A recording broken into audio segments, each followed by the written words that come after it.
Hello and welcome back to Big Fish Little Fish Aquatics. So today we're talking about the Clown Pleco. This is a small, colourful, algae and wood eating catfish, and it's arguably one to rival ancestral species such as the bristlenose pleco in terms of its algae eating capacity.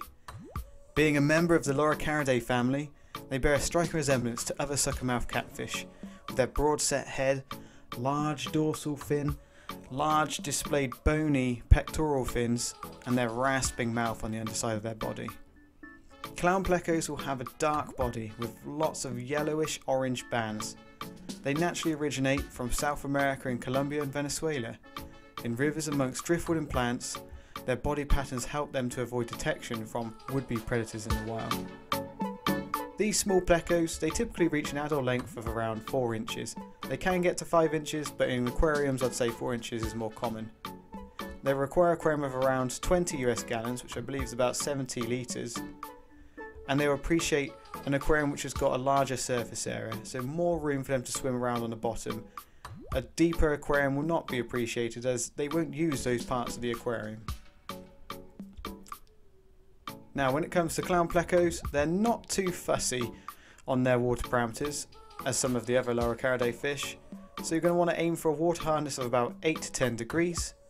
pH should be between 6.5 and 7.5, and they're also a pleco that can thrive in slightly cooler temperatures than usual, and so you should be looking between 22 degrees Celsius to 27 degrees Celsius. Now when it comes to diet, these little fish, they thrive on eating algae and driftwood.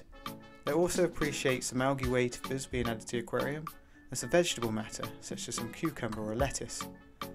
Occasionally give them some meat-based foods and that should be provided around once per week, and you could give them things such as bloodworm or daphnia. Now when it comes to tankmates, you're pretty much in luck here. Clown plecos are very peaceful. They generally keep to themselves, they don't really bother with any other fish, they just mill around on the bottom, sometimes rasping on the glass.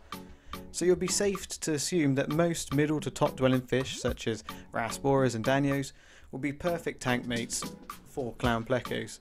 What I would recommend though is don't mix them with any aggressive cichlids like mbuna, as these fish would seriously damage those plecos and they'll always be competing for the same patches of your aquarium, so avoid bottom dwelling aggressive territorial fish as they just won't get on with your Plecostomus.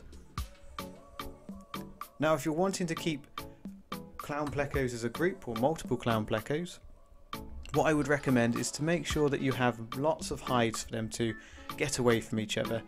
I have found with most loricariid catfish, even the females can be territorial, so what you're going to want to do is make sure there's enough hides for each fish. And if you don't have that, you're going to have squabbling when they're looking for food, or just in general if they spot each other around the tank, there's going to be problems.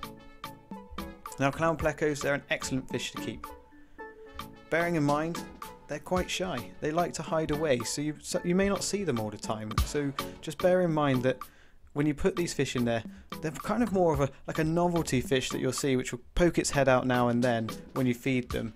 As they get more and more used to you, they will become more acclimatized to seeing you and they'll be out more often. But generally when you first put them in, they're going to hide away into whatever crevices you've provided for them, and you'll see them maybe in the evenings when the lights are out, or at feeding times as they get much more relaxed.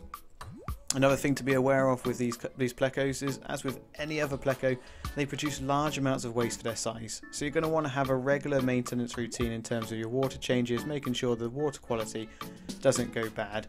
If you have a planted tank, obviously that will help, but just make sure that you keep an eye on your water, because these guys, they do pump out a lot of waste. They can live around for 10 years, so rest assured that you'll make many happy memories looking after your little armoured catfish. So I hope you've enjoyed this video. Don't forget to like and subscribe, and I'll see you in the next one.